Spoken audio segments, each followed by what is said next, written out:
Welcome to Messy Conversation.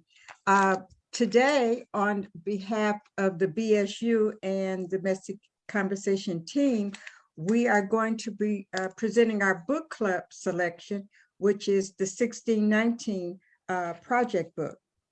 And we're going to be joined by our graduate student, Clarence R. Williams, and one of the original essayists from the 1619 project, Linda Villarosa. So we're very excited and very much looking forward to today's conversation. Next week, we'll have another dynamic topic on Afrofuturism. So we hope you will join us then. And please feel free to place your questions and comments in the chat. Sarah Beth will be facilitating, and we will get ready to begin. So lean in and let's get going. And Asa, will you open for us, please? The 1619 project came about because of Nicole Hannah-Jones. So she's been thinking about the contributions of African Americans to America for years and years and years. So she pitched to the magazine. She's a writer at the time. She's Black a writer, woman, Black right. woman writer at the Times. Right. She's also a MacArthur Genius Award Right. winner and a National Magazine Award winner. So she is really, really smart. So I got called into a meeting that I knew was about slavery and about this anniversary. Right. I was in that meeting and heard her talk with so much passion about the importance of really looking at the 400 years of, from the beginning of slavery, the time during slavery and the leftover, both the contributions and also the corruption and pain of slavery and how its effects have lasted. So right away, I thought, what can I do? I want to do something. I want to be in this. And then by the time I had contributed my piece, which is about medical myths that have persisted, it had spread beyond, the 1619 project had gone beyond just the magazine, so that it was also in the newspaper itself. There was a launch event. The Smithsonian was brought in. There's a curriculum. And so to really say that slavery isn't taught very well in high schools and in schools across the country. And so now's the time. It's time now to really teach it better. Oh, freedom. Oh, freedom. Oh, freedom over me. And before I be a slave, I'll be buried in my grave and go on to my Lord and be free. I am the American heartbreak, the rock on which freedom stumped its toe, the great mistake that Jamestown made long ago. Those are the words that greet you in our chosen book for today, the 1619 Project, which is framed as a new origin story. I'm Clarence R. Williams. I am a graduate student here at Antioch, Los Angeles. And often we are encouraged in our research to take a deeper dive into looking at the opposing views of our arguments. So I know you guys have already looked at the bios, especially those of us, the two co-conversationalists today. And mine was just one line, poor grad student. But you probably found out there are many facts surrounding the co-conversationist Linda Villarosa. You probably discovered that she's an award-winning journalist who contributes to the New York Times. You know that she helms a program, a journalism program at City College, New York. She's been an editor for multiple publications, including my favorite, Essence. She's published books, even a novel. She has a book coming out in just a few short months. But my argument is she would not be able to bring all of that brilliance, all of that incredible genius to the world if it weren't for her origin story, which started out with a woman named Clara Villarosa. Clara Villarosa has been a bookseller coast to coast, West Coast, East Coast. She was a driving force for the African American Booksellers Association. She single-handedly has nurtured the careers of Black writers, Black literacy around the globe. So on this 7th day of Black History Month, I have to pay homage to the origin story of Linda Villarosa and say, I honor Clara Villarosa, my shero, and our wonderful Black history subject for my heart. But Linda, don't tell Linda, please hold a secret, keep a secret, people. I have tried to steal Linda's mother at least 2 times, so don't tell her. Linda, did Linda come? Is Linda Villarosa here? I'm here. My gosh. Oh, good.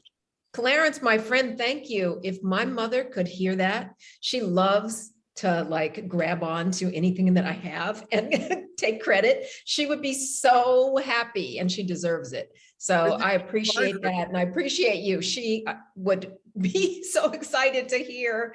I love that. And, you know, I love my mom and I do. She is my origin story and I do owe her so much, a debt of gratitude. But thank you. Thank you for having me here. I'm really excited to talk about the 1619 Project book.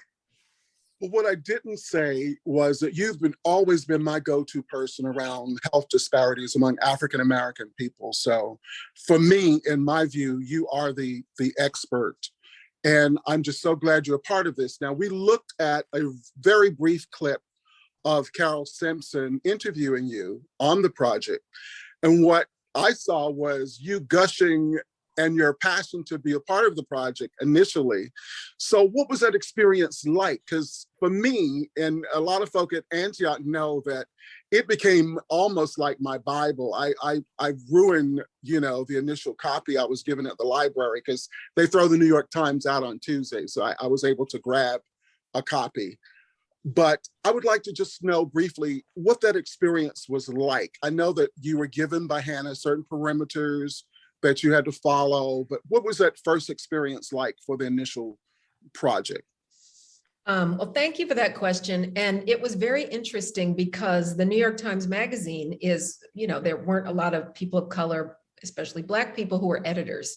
And so, and I don't really I just work with my own editor, mostly on the phone. So when I got the call to go into a meeting, I was kind of like, no, I'm not going in. It's too stressful there.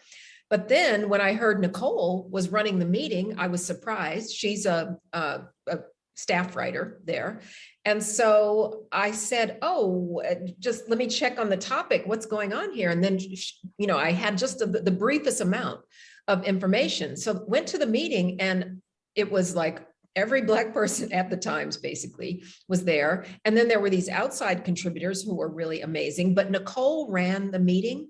And so the editor-in-chief and all the top editors stepped aside, gave her the room, and she talked about her passion for the 1619, the date, and how she learned about that and how we were coming on the 400th anniversary and she wanted to do something. I got my assignment, since my beat is public health and medicine. I was told you need to find something that you want to write about that began during the enslavement years. And there's a through line to today. So we were all given the same assignment in our own specialties, but all of us did it wrong. So we're not historians. The journalists aren't historians. So we were going back and looking at this and, you know, looking at what happened during those years, but with forgetting the through line to today. So the first round of this was just sort of the Hall of Horrors. And it was just all this terrible stuff. And mine was so long. I was only assigned to probably 1,400 words or something. And mine was like 3,000 because I had found every terrible thing that happened during slavery by Southern doctors and all this really intense stuff. So then we were sent back. It's like, no, narrow it down. It has to be, you have to choose something that has a through line to today. So I chose the false idea that Black people had worse lung function. And so that slavery was actually something that was positive because it, you know, strengthened the lungs and made you healthier. And the second one was that Black people have a superpower against pain. So anything that happened during slavery, including whipping, beating, taking away children, didn't hurt as much as it would hurt a white person. So that was justifying the kind of cruelty that the whole institution was built on. And the through line to today on the lung function was that the spirometer, which measures lung function, has a race correction that was based on this original myth. And the pain tolerance was even clearer. I mean, in some ways, because I had this study that was from 2016 about medical students and residents and interns that said the majority of them believed the myths, at least one of the myths that were grounded in the slave days. So that was really striking. And those were my two through lines. So once I had those, then everything sailed along. We had no idea the project would be this huge. It was shocking. And like Clarence was saying, we ran out of copies. There was a line snaking around the New York Times building with people coming because they were handing them out free. And then people were getting really desperate and they were trying to buy them. And we realized the demand was greater than we had the capacity for. Nicole was the main spokesperson, but she had so many requests. Some of us took her, like I did a lot of Black media for her, and other people were trying to just keep up with the media of it. And then it just kept growing. The Pulitzer Center had made a curriculum out of it. It was just like a huge thing. And by the end, Oprah had bought the rights. I don't mean to make it sound like I'm all fancy like that. It's just bought the rights to the project. And then there's a documentary Nicole is making. And then the book. And so that was what happened after. And of course, there was a lot of criticism about it. And it came hard, mostly on Nicole. But I think what I kept thinking was they can't stop this thing, no matter what. This is moved beyond the original project. It's a book, it's a documentary. There's going to be whatever Oprah decides to do with it. So we didn't have to, I personally didn't have to deal as much with that kind of negativity because I kept thinking, you know what, they can't stop this. This is too late for them to do anything about it. Well, my view was always, it's a movement. It's an idea that became 21st century appropriate, because I feel like an idea should be on multiple platforms. And that's just what you guys did. It was the publication, then it became the podcast, and it became the curriculum, and now a book. So it's just perfect for our 21st century behavior. How did you guys handle this pushback with the conservative historians and critics, though? You didn't have to yourself deal directly with them, but what was the climate at the times, and how did you guys actually handle that? It was actually relentless. So me personally, I had a woman who was a professor. I think she was from UCLA. She was a doctor and a lawyer. So, I'm kind of like, oh no. So she was a doctor and a lawyer, and her critique of my essay was about 3 times longer than the original essay. And it took me months. We had to bring in some, other people to defend the project. I moved her off of me and onto the original researcher who had done the pain tolerance study with medical students. And I just kept thinking, if she had put this much energy into doing something positive rather than tearing something down, she could have made a real difference rather than having us spend all this time arguing her down. But so that was what happened to me personally. And I often get critiques from physicians because they know I'm not a physician. So they always go in on, no, this isn't right, you're not proving it. But for her and for the project, it was very difficult. When the historians came after us, I think it made us, and especially the editors and Nicole, a little more humble to say, we did, we were a lot of journalists who weren't grounded in some of this. And so some of the critique I thought was fair. I thought that we should have been a little bit more careful. So we were more careful from the book, and each of us had a professor of some sort vetting work we did on the expansion. And I think that was a smart idea and one we should have thought of before. I mean, we had some historians, but I think not enough. And I think we needed to almost be much more respectful to the work that had been done before us. Not, we were sort of like so excited about it. We didn't think that part through. So what was the translation like going from the publication to the book? What was that experience like for you? Well, it was very interesting because the publisher is One World. So the editor of One World is Chris Jackson, who's a Black man, really well known, really well respected in publishing. And we adore this guy. But the Times, our editor-in-chief, Jake Silverstein, and one of the senior editors edited the book, which was an interesting process to have our magazine editors taking the book and editing it. We also added more people on, especially, you remember that the 1619 Project was the journalists doing essays, but it was also Rita Dove did poetry. There were fiction writers. Jacqueline Woodson, my friend, had something in it.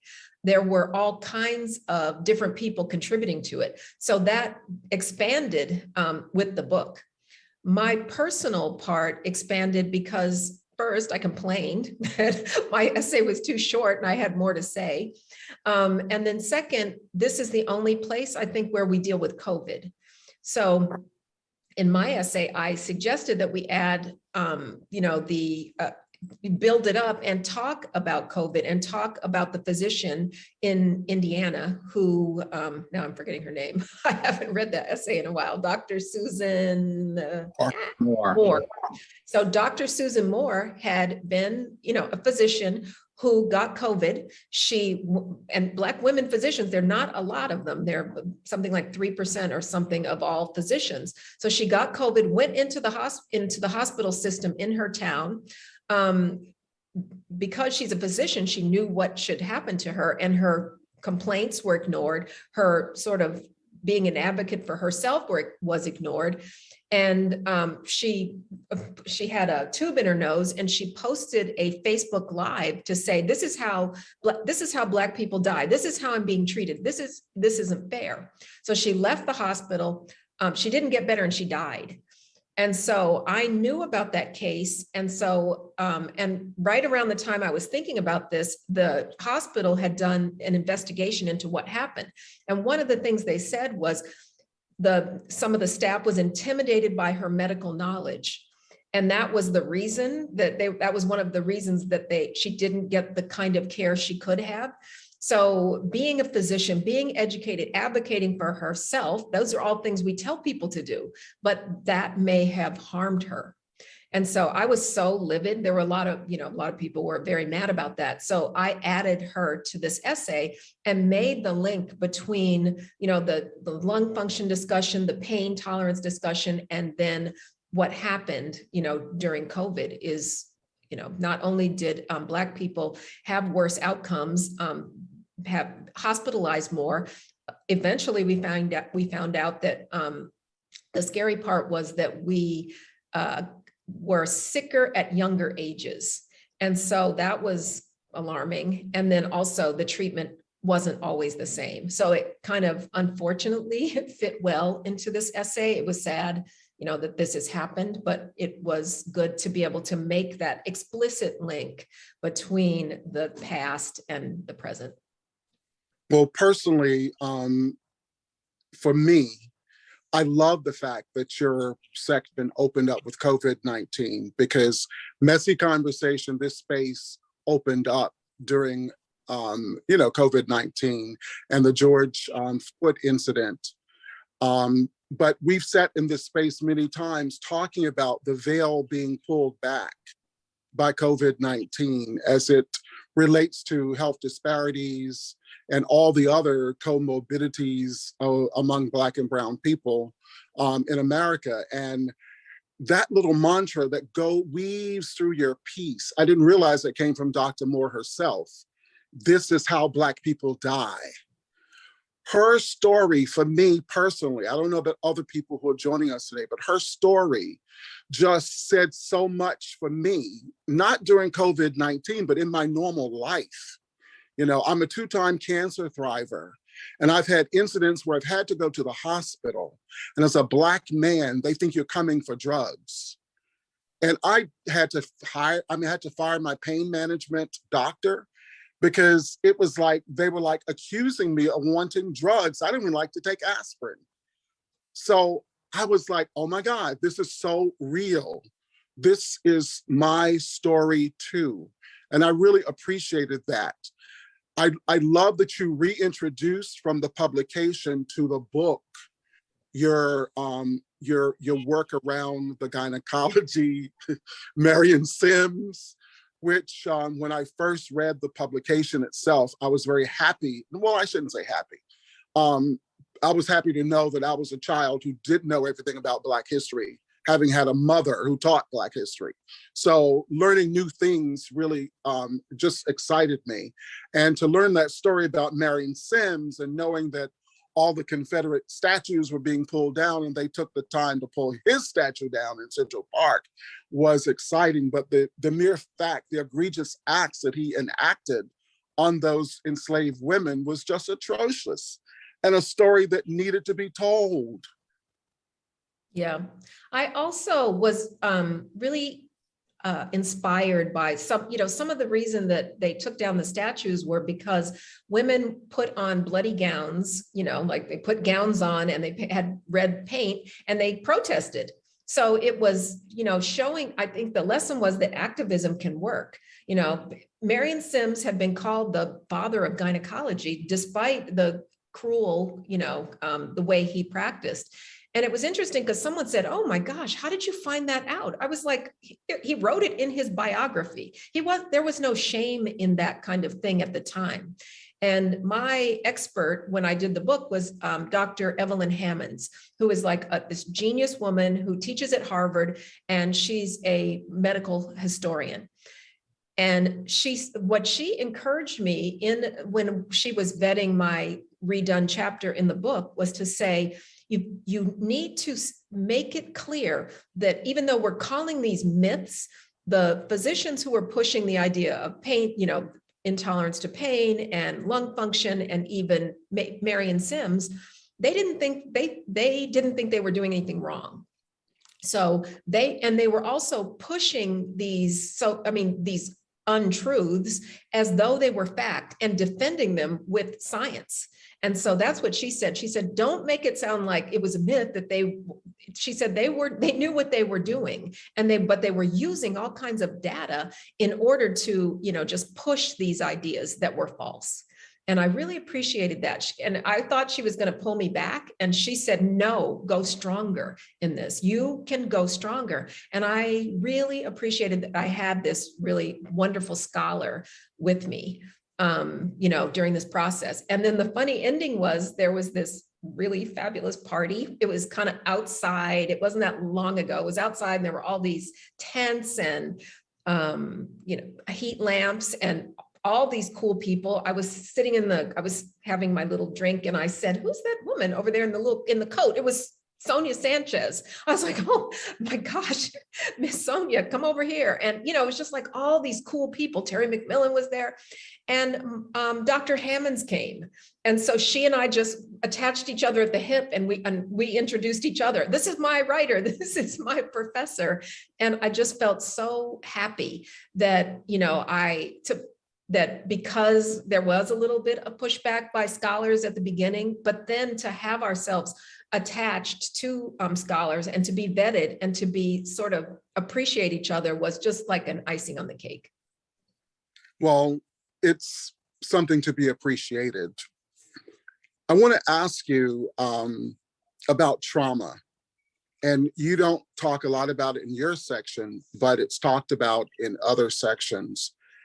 Do you really feel that the trauma of slavery has been carried forth in the DNA of Black people these 402 years? And if so, how has it shown up in some of your past works? That is an interesting question. I am looking into that now. So I'm, myself, I don't have a definitive answer. What I feel is that we can't forget what has happened. And and also what is still happening. So I think that the part of the 1619 Project was to look at the enduring effects of slavery. So that was really what was interesting to me. It's sort of like, if that whole pain tolerance ridiculousness from the past is still believed by people today, that is a direct through line. And it means we haven't healed from, what happened. And this is part of our institutions in America. Healthcare is an institution. And if there is this racism here that is still going through, and it's based on something that began 400 years ago, that's something we can't look away from. And that was just in healthcare. And I get a lot of pushback, like, I don't even like to say racism in medicine, but in the past, the assumptions about Black people were, we get sicker and die quicker than other people. There's all kinds of health disparities in every illness. It's us that have the worst health outcomes, live the least years. Live the least years healthy. But in the past, we were always blamed for that. It was like, oh, you're not educated. You're not taking care of yourself. You don't know how to take care of yourself. Something's wrong with your body genetically. There's something different about Black bodies that is making these health disparities show up. So I think if we come to grips with a discrimination, both in society that's harming us presently, and a through line from the past, and in the very healthcare system that is supposed to be doing no harm, it's important to lean into that idea rather than run away from it, so that we can, heal ourselves and heal our institutions. So that's how I think of it, is the trauma, that continues. Yeah, I agree. I've certainly been a victim of it. I've seen people in my community victims of it. My own family have been victims of it. So yes, there has to be a lot of healing to be done in our health institutions.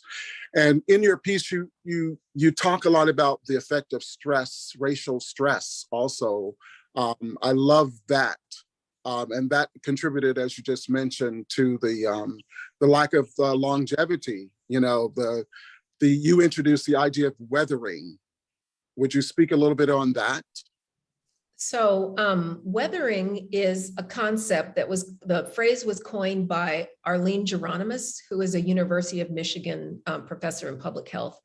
And so what she found out, she was mostly studying infant mortality, low birth weight and preterm births. And what she found out is that a kind of toxic stress, not kind of regular stress, but toxic stress that happens because of harm. And in this case, she studies Black women mostly in the form of racism, harms the body and leads to poor birth outcomes for Black women. And I was looking at this in another story I did previously because of because of the statistic that in America, we are the only wealthy country where the number of women who die in childbirth is going up. And then if you look at the racial disparities, Black women are 3 to 4 times more likely to die or almost die than white women. And then if you look at the class issue, a Black woman with a master's degree or more is more likely to die or almost die than a white woman with an 8th grade education. And then the infant mortality stats are similar. A Black baby is about 2 and 2.2% higher chance of dying, mainly because of low birth weight and preterm birth. So what Dr. Geronimus did is she used the ask questions about your experience of racism in America. And so some of them, this is a scale that was created by Dr. David Williams. He's another Harvard professor. So it was sort of like, some of the questions were kind of low key, if you will. It's like, do you feel like people don't trust you? Do they follow you around in stores? Do people move away from you in an elevator? When you go into a meeting or whatever, or someplace, do you feel that people treat you like you're not as smart?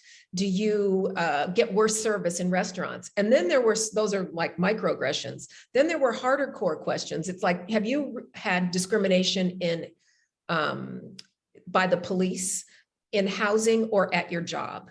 So the higher experience of racism that you reported, the more likely you were to have a preterm birth or a poor birth outcome. And there are other, ways that they're harm the health, but that's what she looked at mostly. And it was striking to me. And I thought about that. I thought, oh, we can't, explain away everything through racism in healthcare. Sometimes even when it seems like everything should go right, it doesn't. I also had a low birth baby, and I was the editor of Essence, the health editor of Essence when I got pregnant. And the doctor told me that I had something called interuterine growth restriction. And that is usually with someone who's not in good health, or using drugs or drinking or not taking care of yourself during pregnancy. So I got asked all these questions that I thought were kind of insulting. And then I realized, oh, I have this thing that doesn't usually happen to people like me. It was interesting because in my book, I have several other Black women who had poor birth outcomes, despite one was a physician herself, another was a poet and an educator, but a whole bunch of us, and we all had interuterine growth restriction. And I didn't even know that when I was interviewing. I just knew about the poor birth outcome. And I was like, wow, that is very strange. And so, what I started thinking is maybe there is something about the lived experience of being a Black in America that is harmful to your health and your baby's health. And that was a direct quote from one of the people that I interviewed. This was not like a progressive person. This was like a hardcore scientist who said that.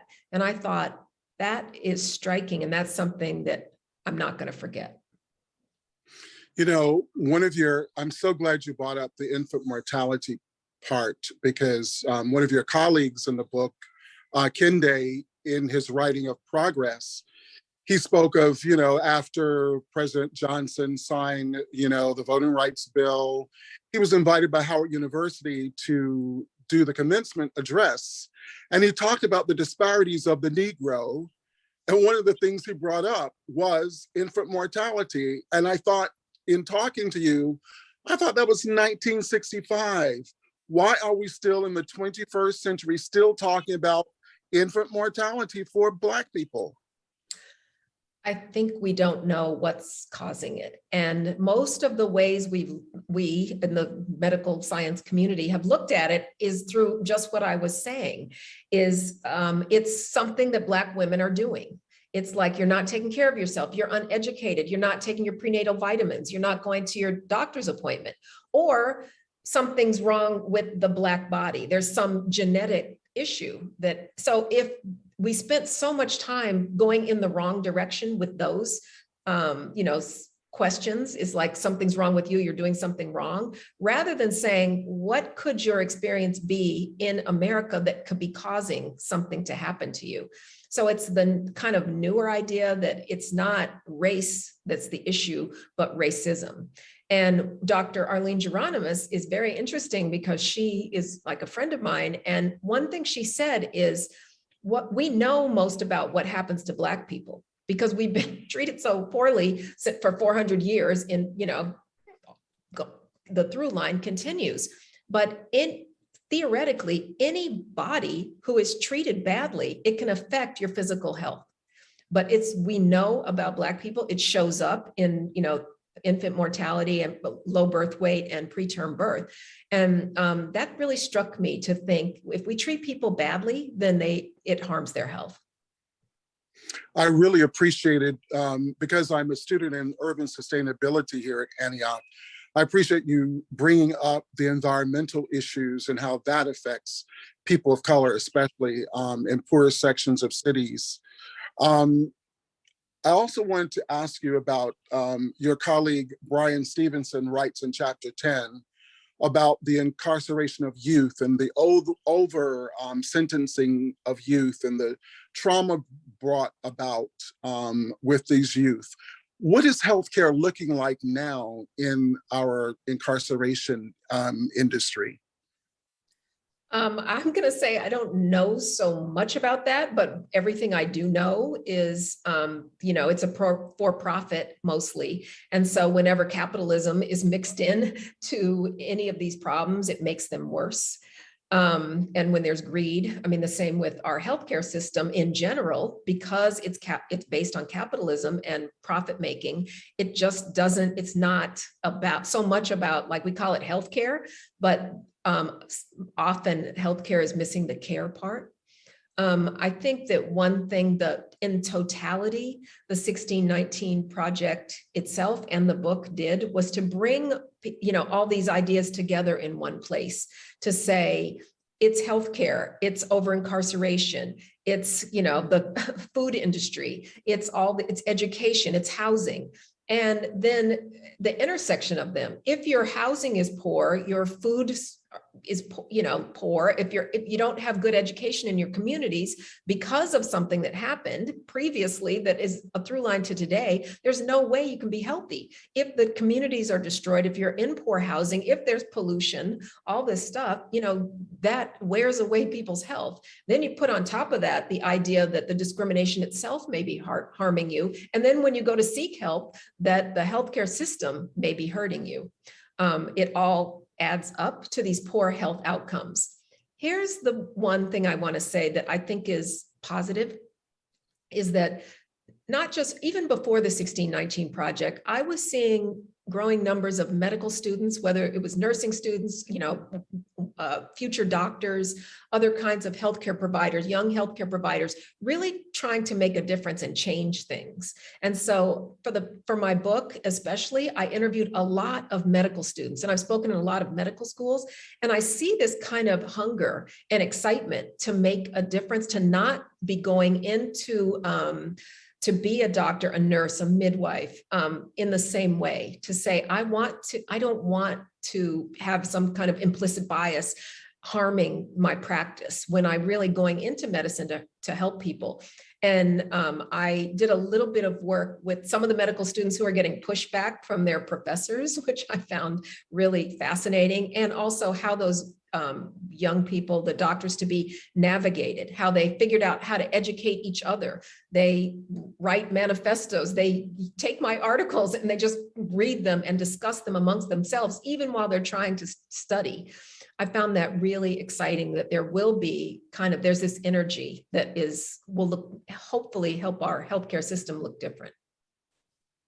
Well, I'm being nudged to open up the room, the space for some questions, so we'll defer to the committee. Thank you, Clarence. Wanda Ann, you had a question for our panelists about reparations. Would you like to share your question? Yes, thank you so much. My question was, in the healthcare space, what would reparations look like? I love that question. I think I'm going to step back even more, go bigger for that question. And so, I guess about a year ago, I did a piece about Chicago. So my mother is from Inglewood in Chicago, and it has the really low life expectancy. People only live to about age 60. And the community 9 miles north, Streeterville, people live to 90. So there's a 30-year gap in life expectancy. So I went there. I went to my mother's old neighborhood with my mother. And she hadn't been there back home in a long time. And she was like, oh, this is going to be great. I'm going to show you the place where I got married, where me and your dad live, where as a little girl, where you went to school, where I went to school. Her school was gone. All the places that we went to go see were gone. So this is the place where the life expectancy is only to age 60. Her high school was gone, her elementary school, everything gone. And it was just like so destroyed and terrible. So I'm like, of course people don't live that long. There's no healthcare facilities here. There's so little healthy food. It's not really safe. So you can't really go outside and get fresh air. Plus it's stressful to live in a place like this. So now you got even more toxic stress. And I just thought, and every single person that I interviewed, only physicians for this, okay? Physicians. And all of those physicians were saying the same thing. Having more healthcare in this community will not help. We need to build wealth in this community. That's the only way. Wealth, and to fix it. And I just thought this is where reparations need to go. It's the idea of healing the social determinants of health are the actual environment, as in, you know, where you live, your air, water, all that stuff. Your access to healthy food, your exercise facilities, education, jobs. So if we repair these communities, many of which were harmed by redlining, which was a government sanctioned, you know, just way that destroyed Black communities. If we look at those communities and say, what can we do to help them? Building up the community will also increase the health. And in the community where my mom was, all the hospitals were gone. And so they had just, there was like, I think the one where I was born was still there, but many of them were gone.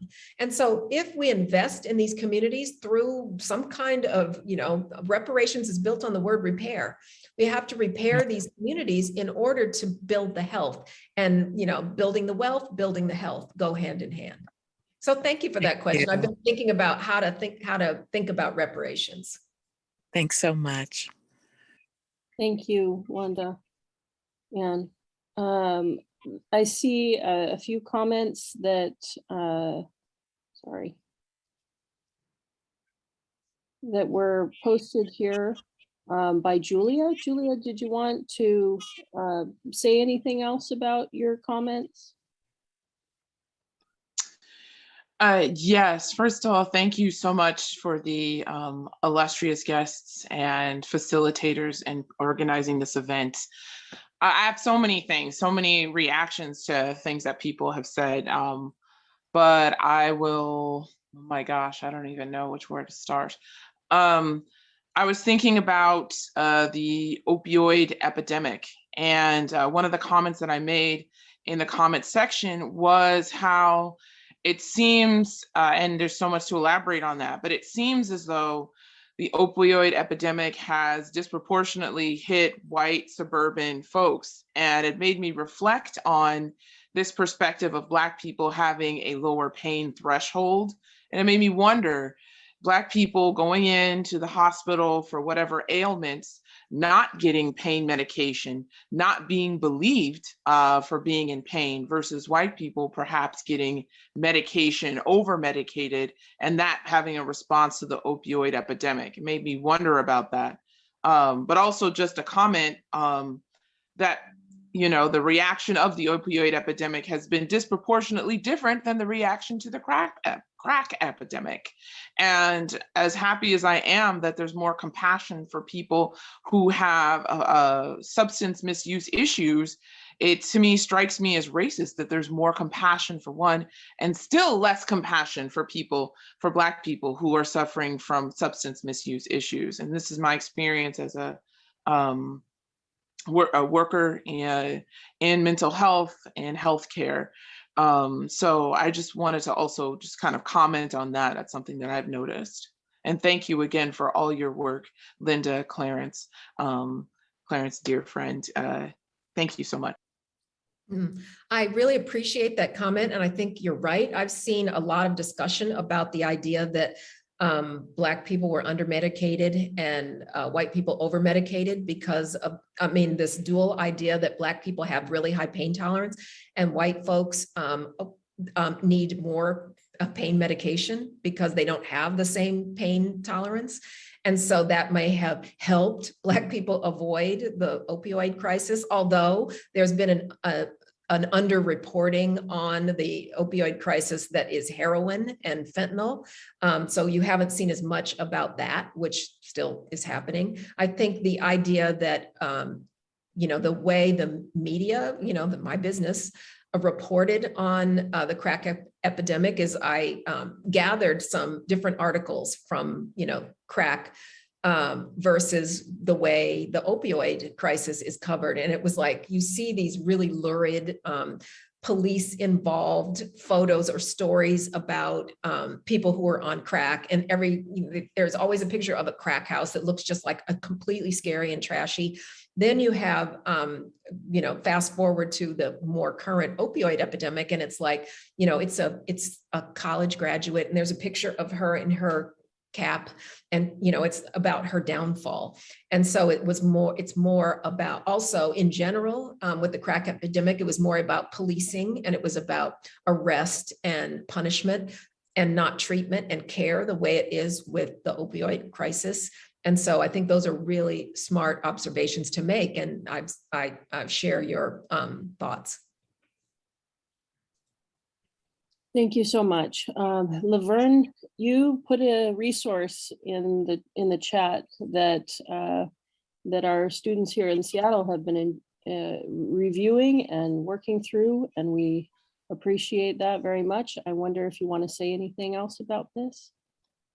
Thank you. This has been a terrific conversation, and I'll give a shout out to my friend Clarence this evening. And yes, at my church, we actually studied and went over the book, My Grandmother's Hands, and used it as an exercise to, number one, learn about trauma that lives in the body, and also how to heal trauma in the body. And the premise of the author, who is a very experienced social worker who has dealt with police, he's dealt with members of the communities of color and other groups in terms of healing trauma. His premise is that trauma is intergenerational, that we carry it in our bodies, that whites were inflicting trauma on each other before they even inflicted trauma on Black people. And so there is trauma, different kinds of trauma that is being carried. And this particular book deals with how to heal trauma among people of color, among whites, and also among police. And it's really very, very powerful, a very powerful book by Rasa Meneken. It's called My Grandmother's Hands. Thank you for that resource. I really appreciate it. I read his book paired with The Body Keeps the Score. So I read them one after the other. Yeah. Yes, thank you. Erwin, you had a comment in the chat. Would you like to share that? Hi, I thank you so much. It's been such a pleasure to be a witness to this conversation. And I can just speak a little bit about, I was really touched by your work, but I was, the organization I work for, Loomis Transforms, we became the consultants for the Los Angeles Department of Health Services to be their consultants for their, we called it equity, diversity, inclusion, and anti-racism work. And so part of what we're doing for that is I was part of the external research team to interview all these different, healthcare systems around the country and see how people were doing their DEI work. And I had a really impactful interview with Dr. Lou Hart from New York City Health and Hospitals. And he's a doctor there. He's now since transferred to another hospital, but he was the first one to tell me about the kidney algorithms that were going on and how he was, working to transform those, as well as some of the infant mortality. But as a white person, I couldn't believe, I still was shocked to hear that it was something still happening today, and just deepened my, awareness. And then I went to Kaiser, shortly after that. And I asked them, I said, did you just put me as non-Black on this? Because they did at blood work. And I said, that's illegal. Like, you're not supposed to do that because you're getting federal funding, which is something he taught me. And I went back to him and spoke to him. He's such a lovely, generous man. And he was like, yeah, unless people start speaking up, they will keep doing it. So I felt it's incumbent on other people. And then the other thing I thought what was interesting was just, what was I going to say? Shoot, I think I'm forgetting, but it was about allostatic load. So something we study in the body is the chronicity of racism on the bodies, and why COVID impacted different, marginalized communities so much more. And really understanding that, I think, has been a big awakening too. Just what does living in a privileged body in this country really mean? So thank you so much. Well, thank you for that comment, and that I learned about the allostatic load from Dr. Geronimus. And so the allostatic load is when you get stressed, like something happens to you, your body goes into like a fight or flight. And so that makes sense. Your heart races, your blood pressure may go up, your hormones change, and that's good. But when it happens over and over again, it wears down the body, and that is the idea of weathering. Her thing about weathering is kind of interesting, because she says those changes in the allostatic load make the body prematurely age, like a storm weathers a house. But a house also weathers a storm. So that's kind of nice to say, if you have family, if you have community, if you, have love almost, that you can weather these storms because of, she believes in this strong idea of kinship in communities. And I really like that dual meaning of weathering. As far as the EGFR, which is the kidney function test, I was surprised. I heard about that from the medical students. The medical students were fighting against it. And they had a seminar. They brought in a professor who was a nephrologist to explain why there should not be a race correction for kidney function.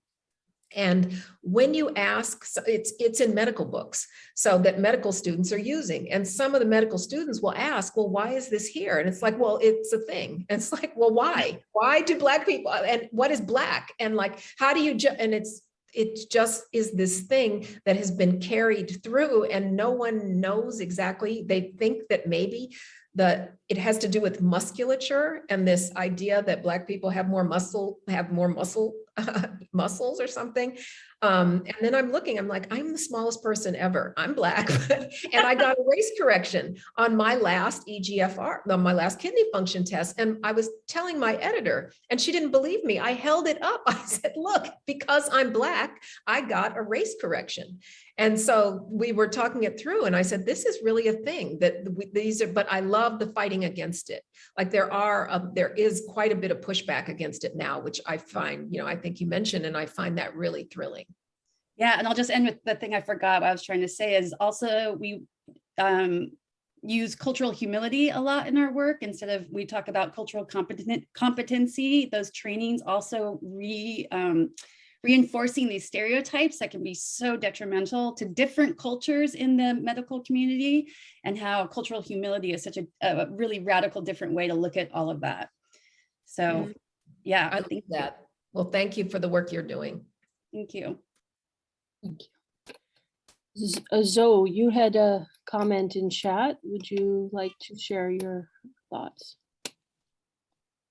Yeah, I was so struck in the chapter talking about, and forgive my pronunciation, about the spirometer and the race correction, and thinking of the reporting at the beginning of the pandemic about oximeters, and we should all run out and get oximeters and to check our oxygen levels to see if we needed to go to the hospital. And then reading about how for darker skin tones, it doesn't work as well. It doesn't correctly assess. So someone could be falsely get a false reading that their oxygen level is okay. Like there's a certain threshold, I forget if it's 92 or something, where you're supposed, it's a critical decision point. And yet this information about the possible false readings that are being given that are leading people to not get the oxygen, whoa, we need to intervene and give oxygen. That information was not being widely disseminated, and it just, like that seemed like a case where there should be some sort of correction. I wouldn't, not necessarily a race correction, because it's going to depend on skin tone, but just how the same forces can lead to the opposite impact with these medical devices. So that really struck me.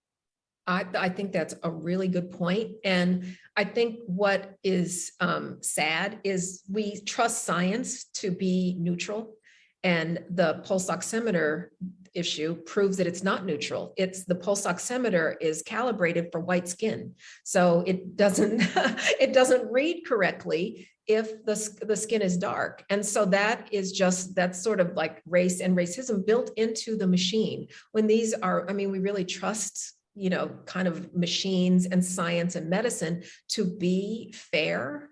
but it's still human beings who are, you know, calibrating them and reading them and using measurements. And so, and, you know, if that's all still exists. So I think we have to be looking at what's going on and not turning away from it and not assuming we can doctor or science our way out of some of these problems.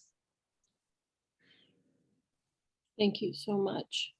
I see we're nearing our 5 p.m. time when we say goodbye to some folks, and we continue on with a deeper conversation for a bit. If you'd like to stay, please do so. If you need to go, our last week's messy conversation is there in chat if you need the link. And I don't know, are there other announcements, Elaine, that you want to make before we move into our post 5 p.m. discussion?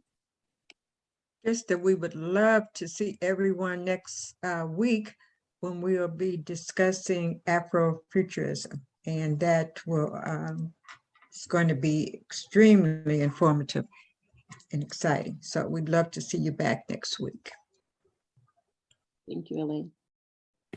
All right. Is there time for, I've had my hand raised. Is there time for me to speak briefly? I'm sorry, Caroline, I missed your hand. Please feel free. Oh, okay.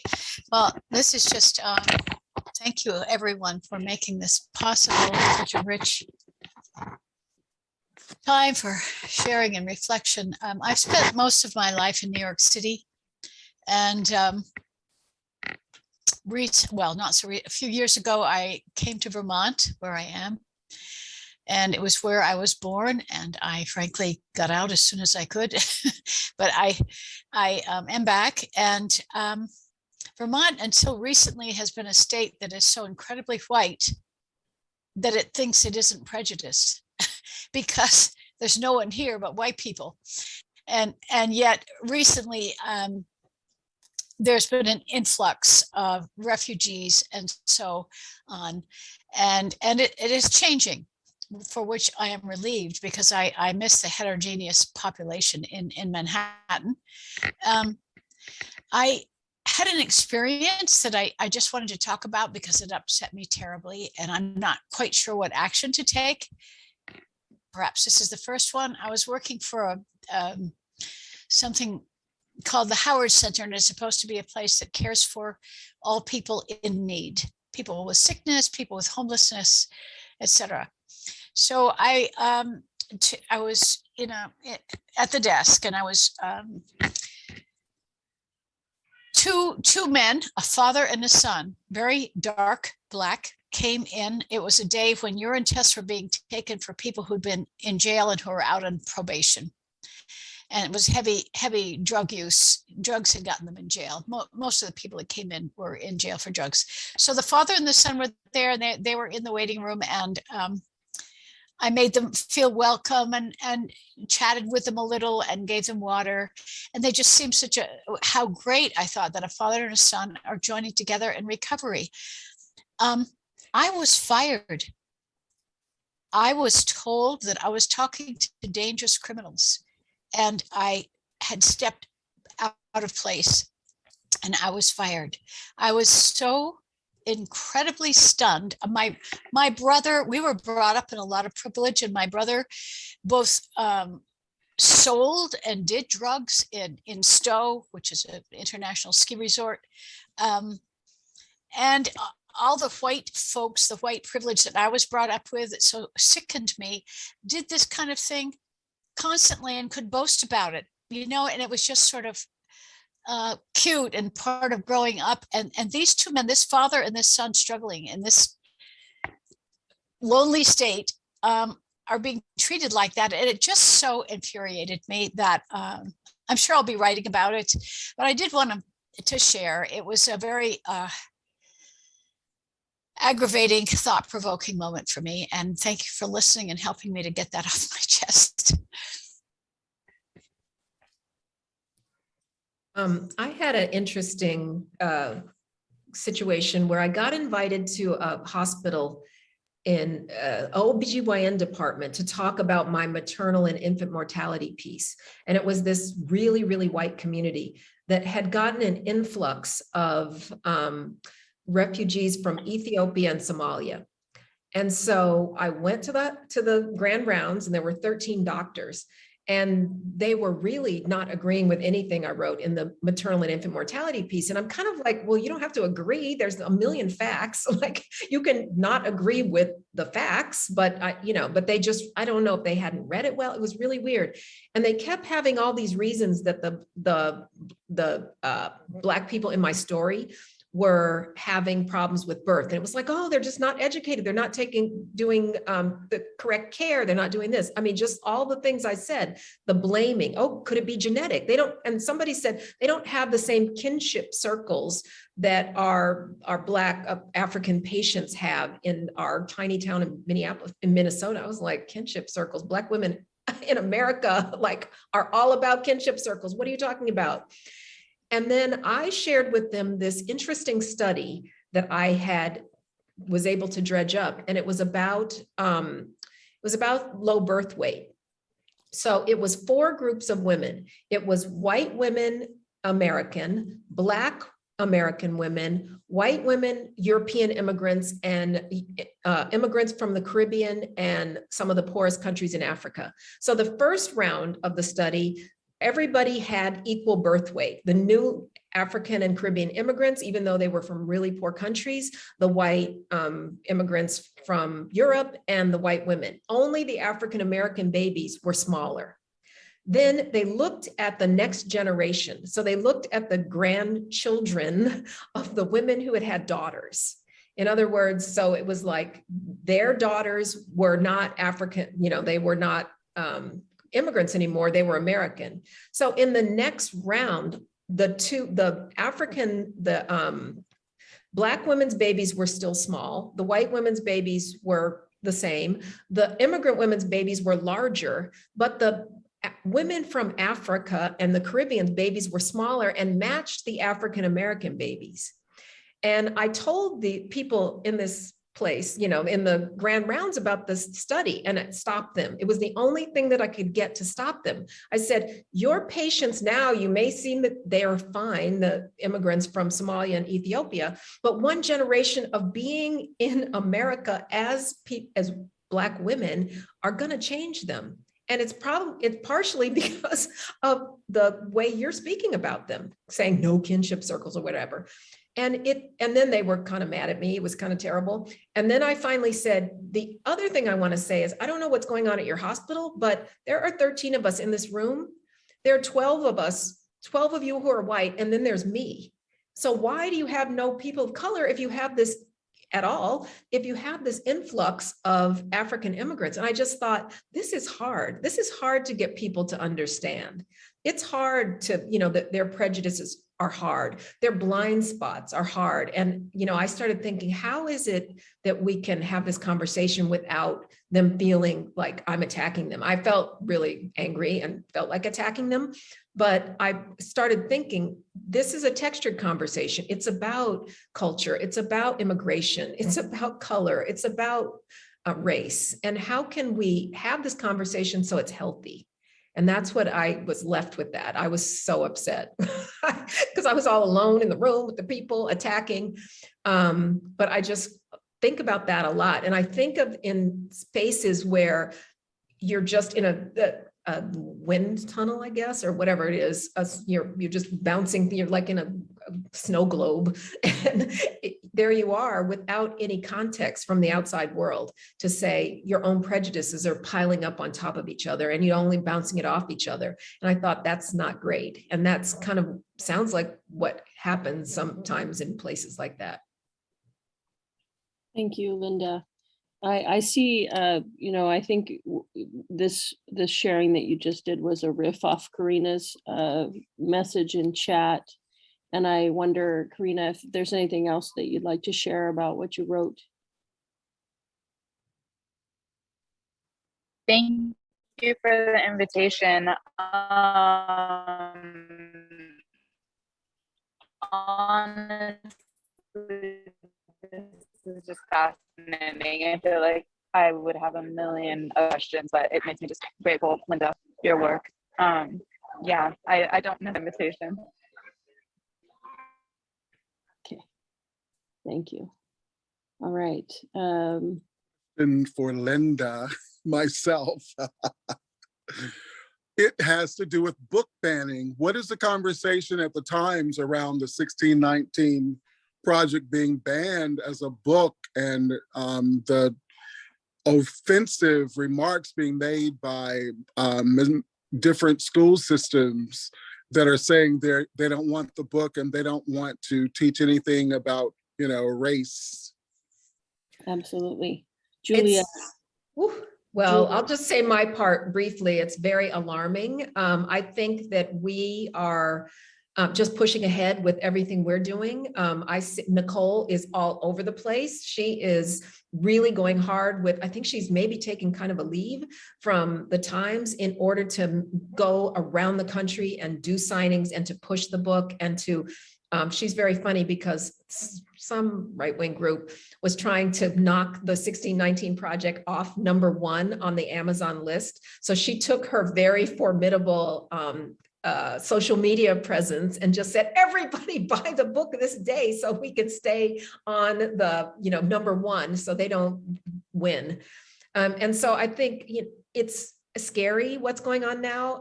My best friend Jacqueline Woodson, we see her beautiful book, Brown Girl Dreaming.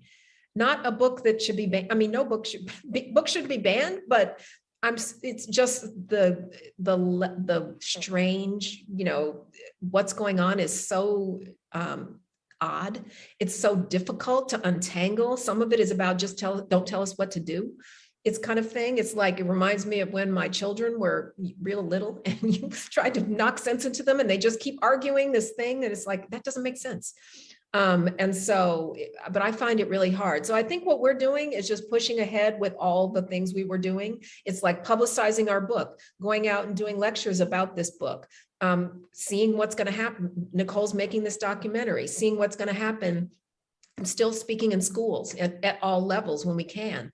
And so I think that's all we can do. And a lot of it is, there's so much demand for this book and for these conversations right now that you can't stop it. So it's interesting times. It's a movement. It's not a book. It's a movement. Yeah, you're right, Clarence. And the other it's not crazy, it's kind of a nice thing that I heard over the weekend on social media, that there are actually book clubs now starting up just for people to be able to read the banned books. They're going to, people starting book clubs, they're only going to read the banned books. I think that's wonderful. Thanks, Clarence. Julia, you wanted to comment on this conversation. Yes, I think in part this reaction against, it's called critical race theory. Some of these folks, they have no idea that critical race theory is actually a particular theory. It's basically anything about racism is critical race theory to them. But fine, I think in part what it is a lot of young people, and in particular, a lot of young white non-Black people are not identifying themselves with racist past of other white generations. And I think in part critical race theory and I think the reason why they're not doing that is because they're becoming educated about that history and deciding not to align themselves with it.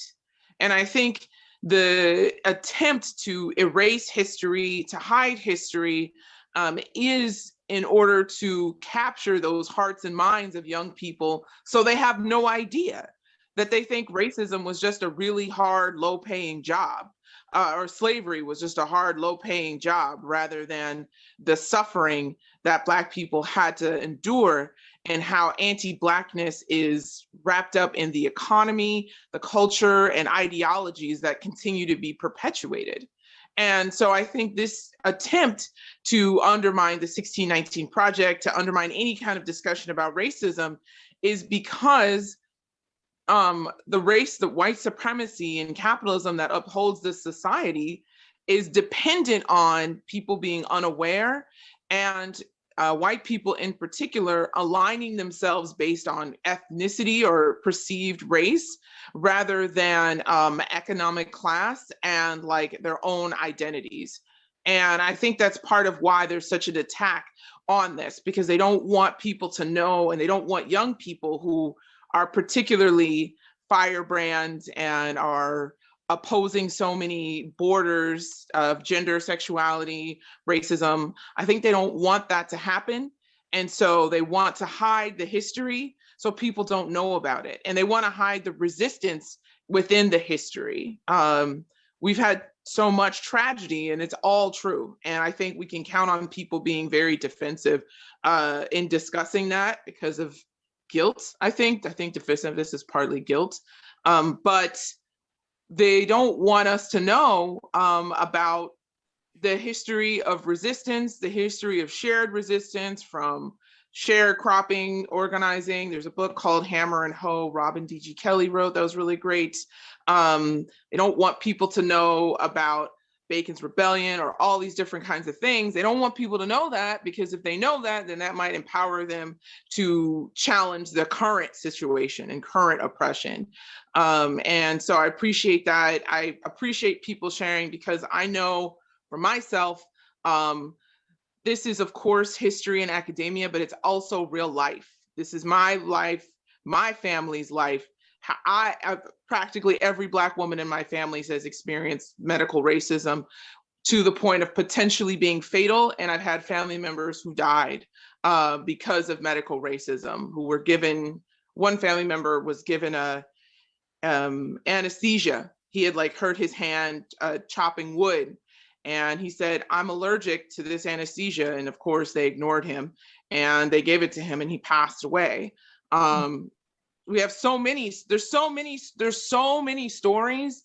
And I just want to like to say I recognize that among people, that we're carrying the reality as we're having this academic and important theoretical historical discussion, that this is also people's lives.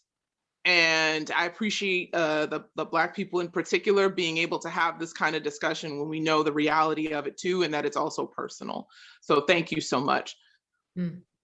I think I really agree with what you were saying, and also want to say that that is the beauty of the 1619 Project, is to say this isn't history, it's present. And that's why that was our original mistake, all of us as essayists, just focusing on the history and not bringing it to the present. And that is and the amount of research to get all of the different institutions in America, and to say this problem runs through all of them and affects, and it intersects.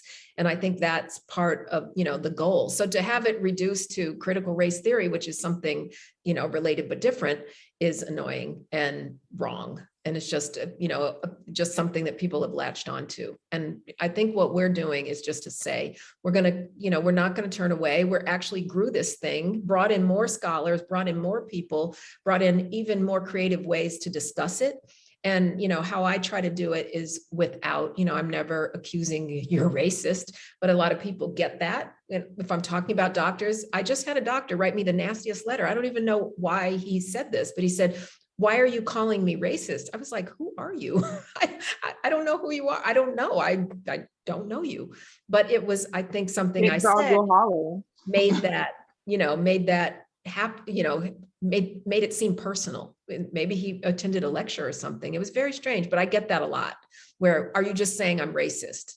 And I don't know the person. And so it's not about that. This is about this through line that we're saying. It's 400 years old, but it exists today and we can't ignore it. Thank you. Lisa had a hand up. Hello, everybody. I'm Lisa B. How are you? We're going to go real quickly into racism in the 60s and 70s that continue today. When I was in second grade, I wanted to go outside, and my mother put on my little outfit. I lived in Seattle, Washington, and she saw this rash on my body.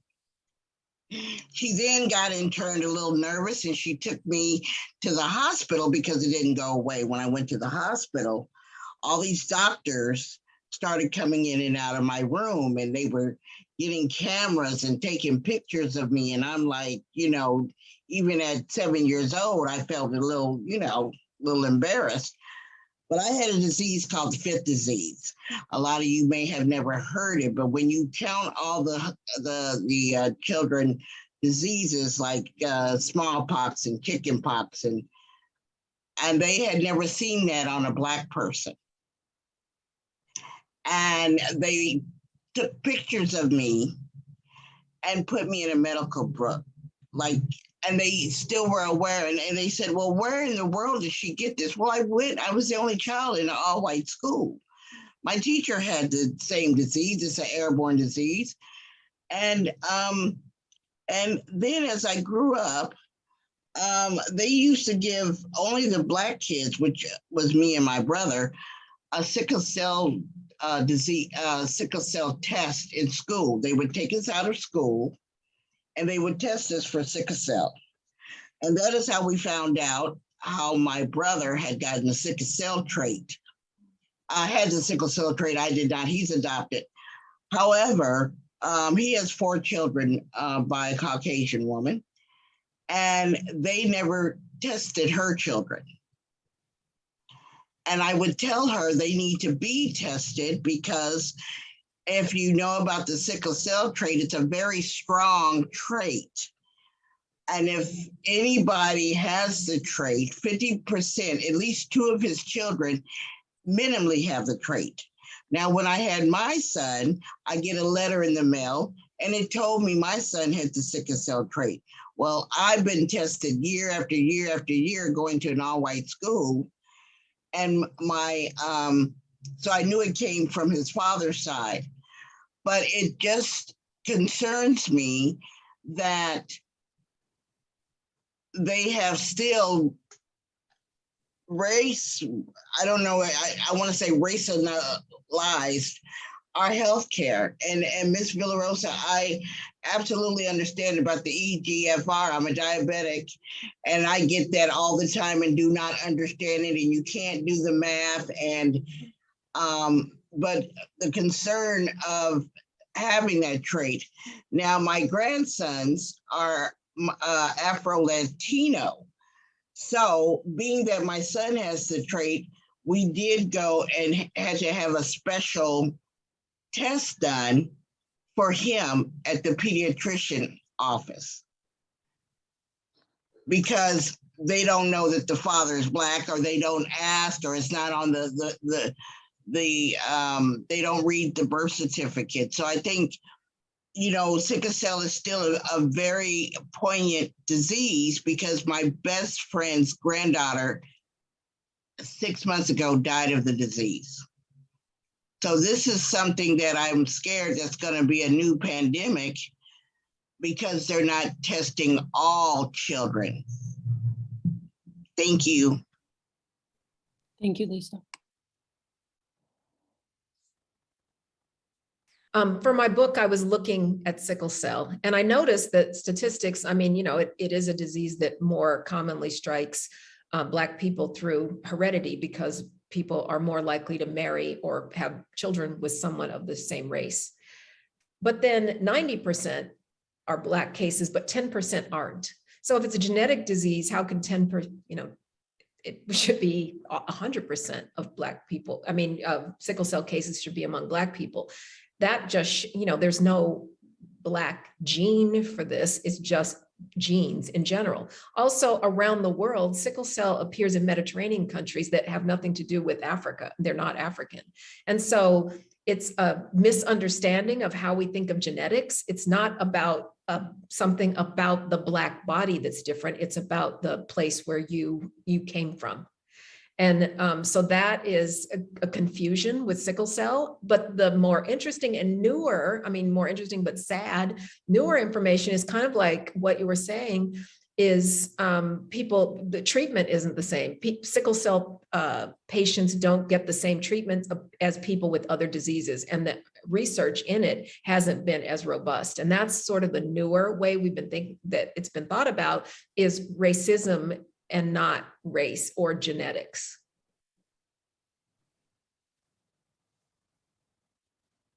Thank you. I see that that Carol, you had a comment that you posted in the chat. Would you like to share?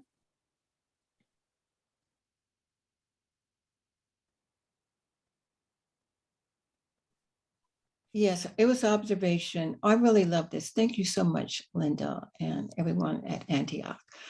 My father was born in 1915, and he was married for the first time at 35 and all that. He was one of those people that didn't talk about his life and what had happened to him as a child and all. He only told me that his father had been a police detective, like an African-American detective on the railroad during the 20s.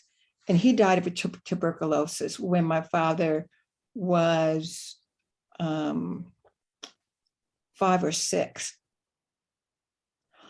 And tuberculosis was something that was rampant in Detroit during those times. Father didn't say a whole lot about it, but I think he was put into one of those sanitariums or open air. They will put you outside, so the cold can carry you, but he survived that.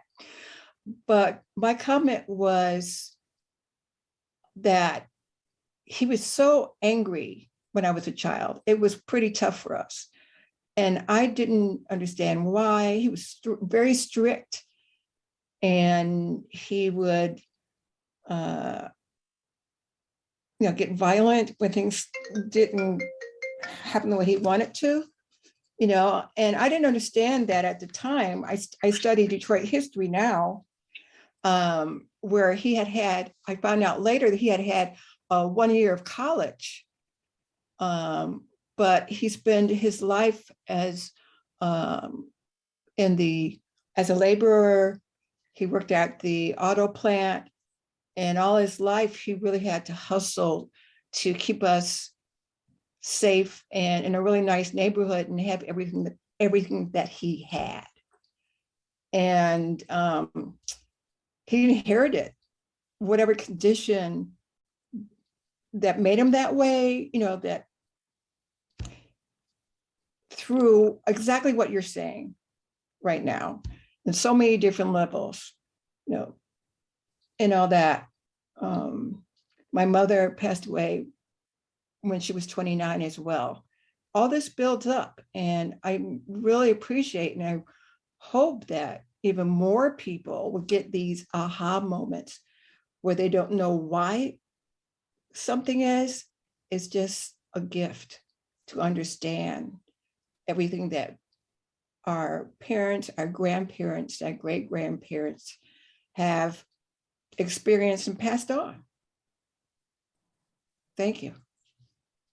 And I really thank you for sharing that story. And I think part of the reason that I do the work that I do is because of that idea that something that we've done is our fault, that it's something that's wrong with our bodies or wrong with our culture. And that's why these health disparities show up. So I have really, and what's been less well understood is the effect of living in a society where we aren't treated well, and we haven't been for a really long time.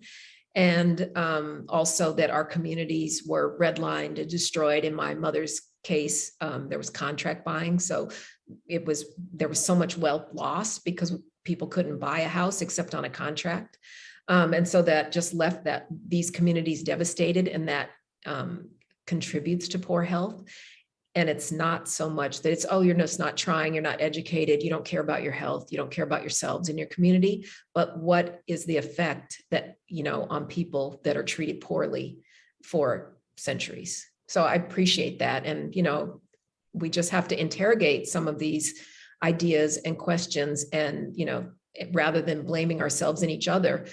Where I teach at City College, sometimes I'll talk to the students and I can hear them blaming, I got out of the South Bronx. And it's like, okay, I'm glad you're here. I'm glad you're getting an education, but I want you to think about that it's not the fault of the people that are there. It's what happened to your community? What happened to the South Bronx? Look, and all I did was show them the redlining map. It's like, look what happened in the past. And then it's like, well, remember the crack epidemic? What happened? That wasn't an accident. So don't blame the people that, I'm glad that you are in college, but don't go back and think, everyone else is doing something wrong. And so that is partially why I do the work I do, because that really sinks, it really means something to me to have people not hurting each other and blaming each other and blaming themselves. I used to sit in this space and say I'm a 17-and-a-half-year-old, but I can't do that today because I'm about to share with you guys. When I was a little boy growing up in Jim Crow South, North Carolina, we would go to the doctor's office. It didn't have to be for my visit, but I just went along with my mother or my grandmother. But the waiting room would be separated by a huge bookcase. So the white people would sit on one side and the Black and indigenous people would sit on the other. And when you went into the examining room with Dr. Carroll, who was a doctor, he didn't want to touch Black people. So immediately he started just writing prescriptions, listening to you talk and writing prescriptions. And I saw him do that to my parents and my grandmother especially. He misdiagnosed my grandmother and she died. So this has been going on for a long time, these situations with, Black people in healthcare.